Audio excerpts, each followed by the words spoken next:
O Senhor esteja convosco.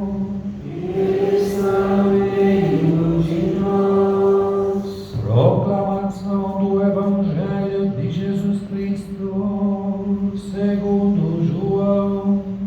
Glória a vós, Senhor. Naquele tempo, Jesus foi ao Monte das Oliveiras. De madrugada, voltou de novo ao templo.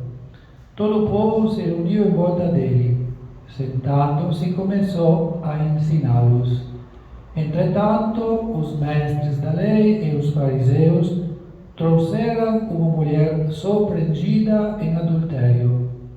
Colocando-a no meio deles, disseram a Jesus: Mestre, esta mulher foi surpreendida em flagrante adultério. Moisés, na lei, mandou apedrejar tais mulheres. Que dizes tu? Perguntavam isso para experimentar Jesus e para terem motivo de o acusar. Mas Jesus inclinou-se, começou a escrever com o dedo no chão. Como persistissem em interrogá-lo, Jesus ergueu-se e disse: Quem dentre vós não tiver pecado, seja o primeiro a tirar-lhe uma pedra. E tornando a inclinar-se, continuou a escrever no chão.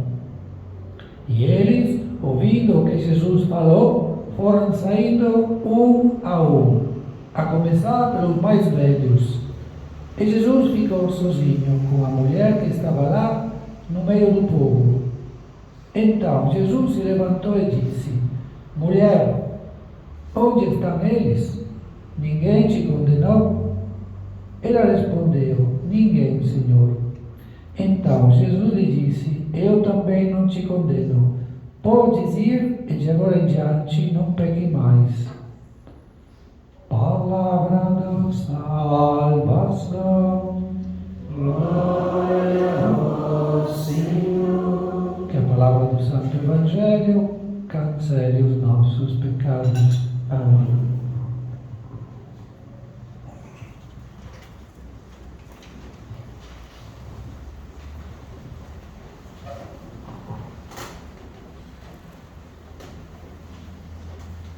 O Evangelho de hoje, quinto domingo da Quaresma, traz esse Evangelho, capítulo 8 de São João, que nos séculos passados não era colocado na missa, era tido como um Evangelho que não edificava.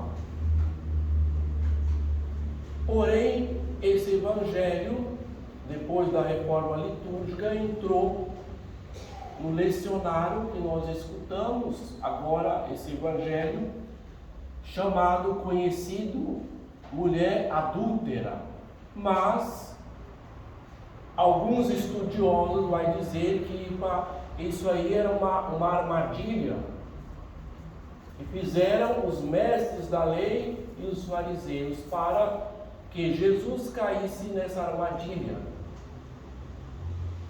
E Jesus, ele não dizer, qualquer opção que ele tomasse, tinha já o sinédrio todo armado para julgar, então ficaria tudo mais viável para condená-lo à morte. Então,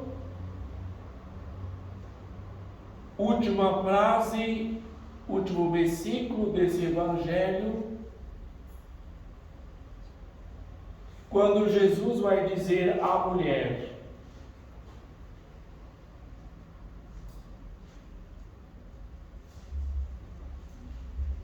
Mulher, onde estão eles? Ninguém te condenou?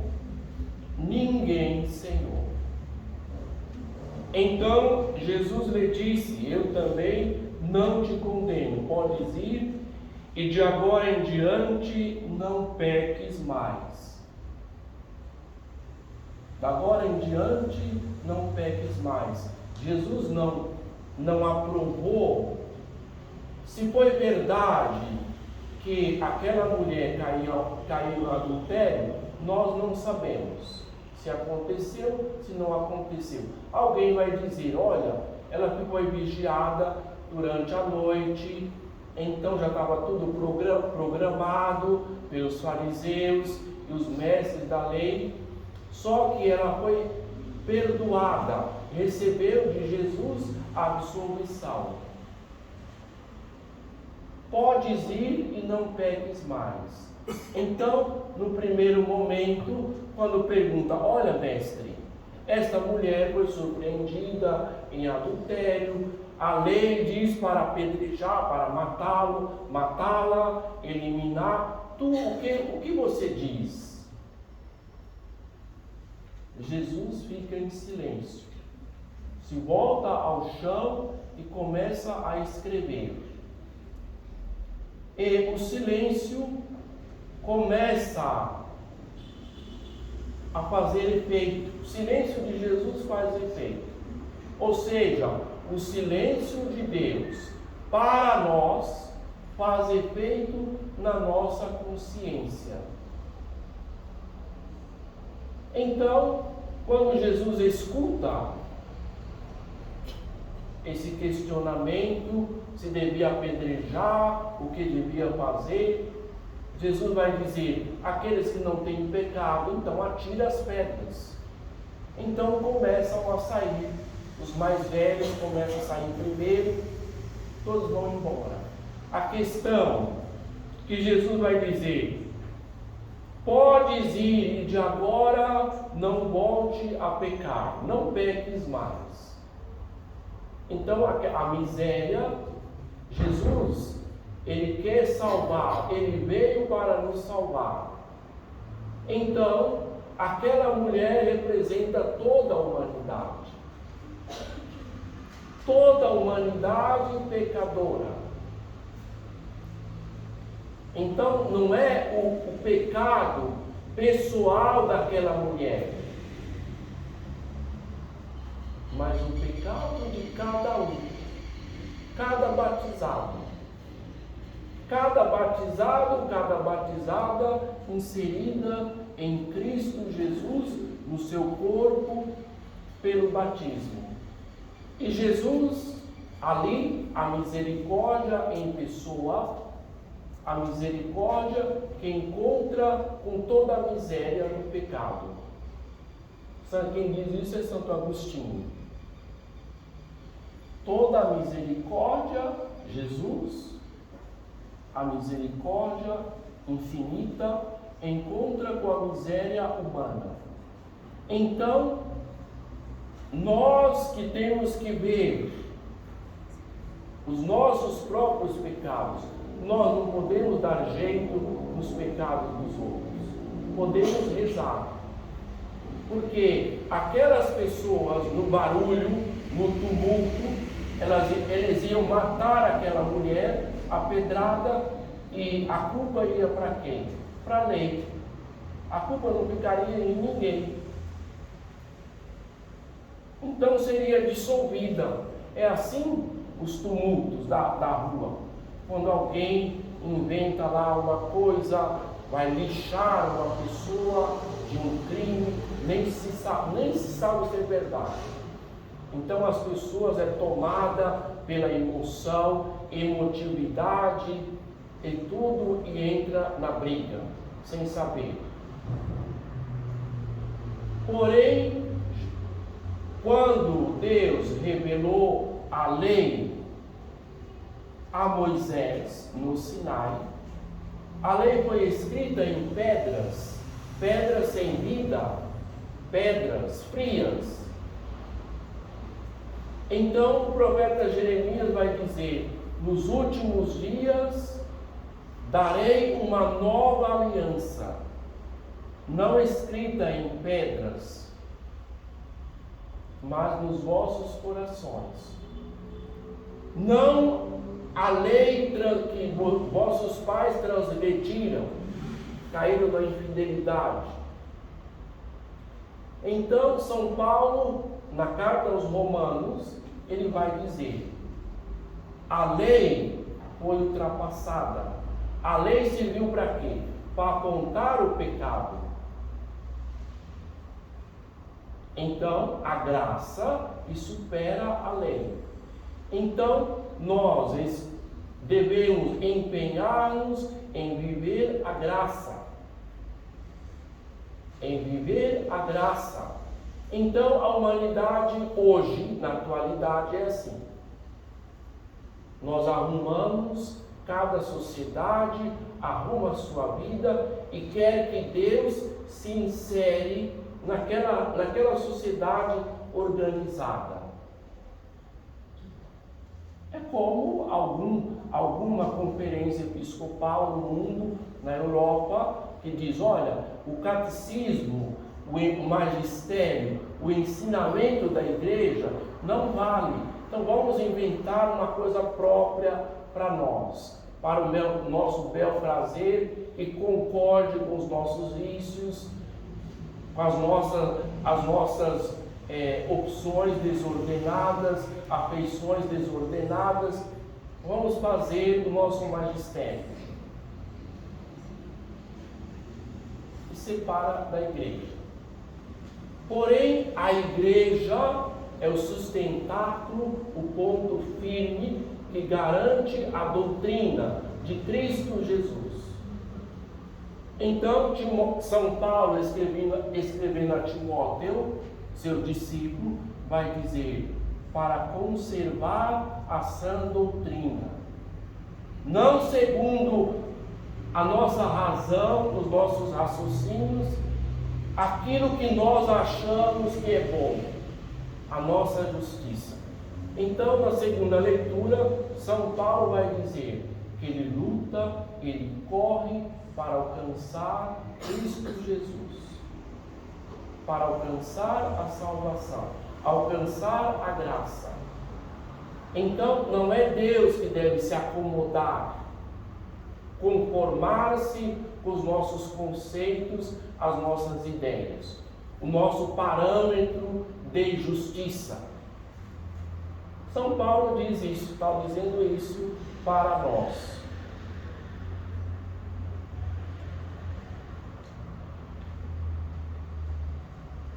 Na carta aos Filipenses, ele vai dizer, eu considerei todas as vantagens para ter Jesus morto e ressuscitado, que consiste em conhecer, não segundo a minha justiça.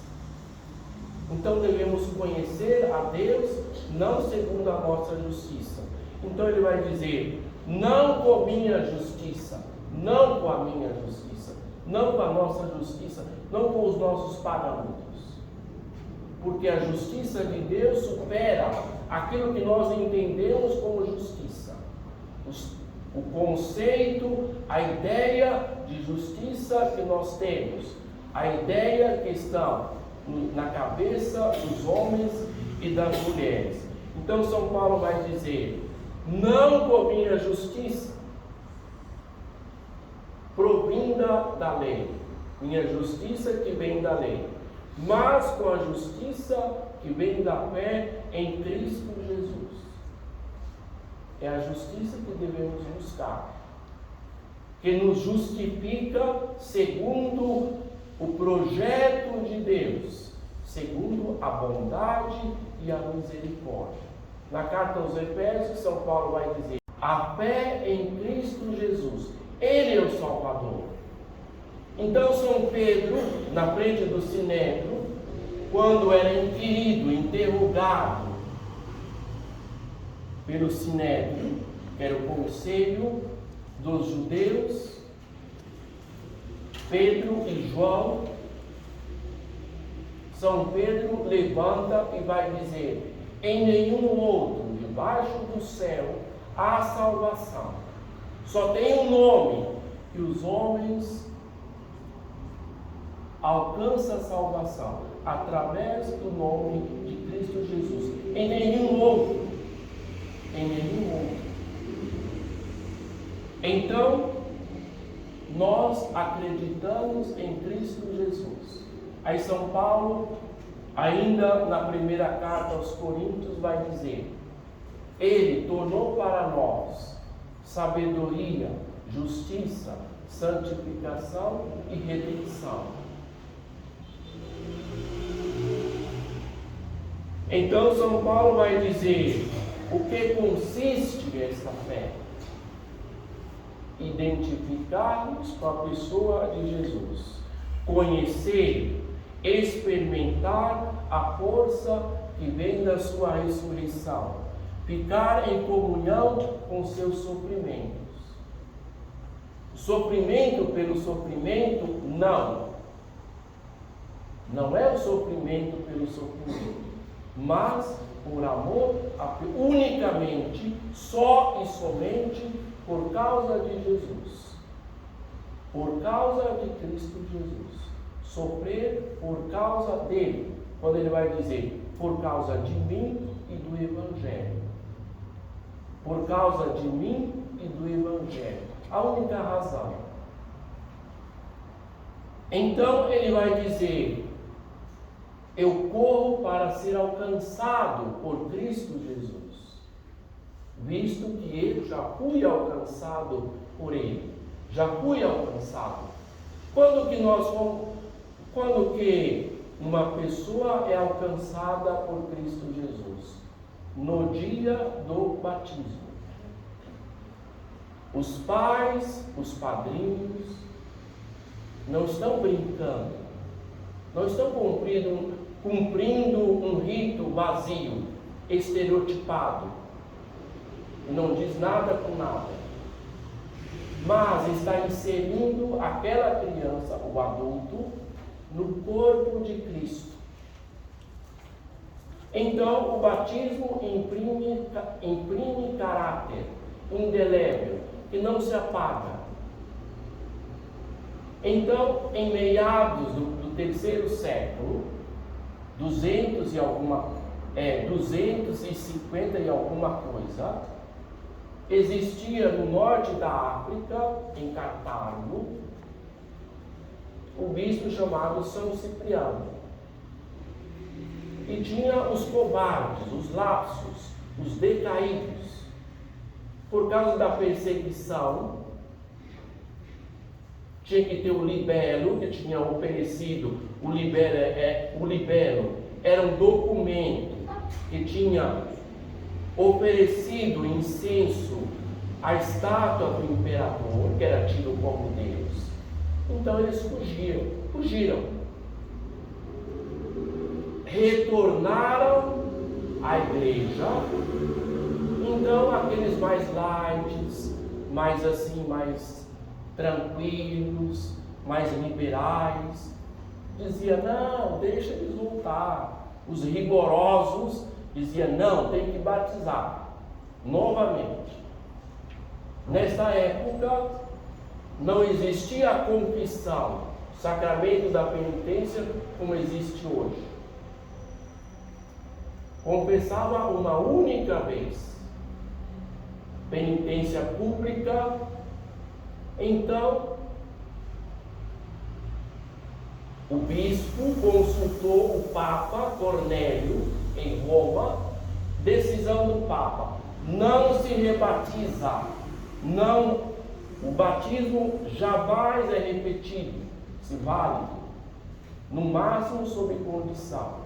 O Papa disse: não se rebatiza. Então, que cada um de nós, com afinco, com ação, por amor a Cristo Jesus, se empenhe a viver o próprio batismo. E já fomos alcançados por Ele. Então, esta mulher que recebeu o perdão de Cristo Jesus, para mostrar para nós que o nosso pecado não deve nos enterrar embaixo da lama, ficarmos atolados no pecado, guardar os pecados de estimação e não querer dar esse passo para Jesus, para viver de verdade o seu mistério pascal. Amém.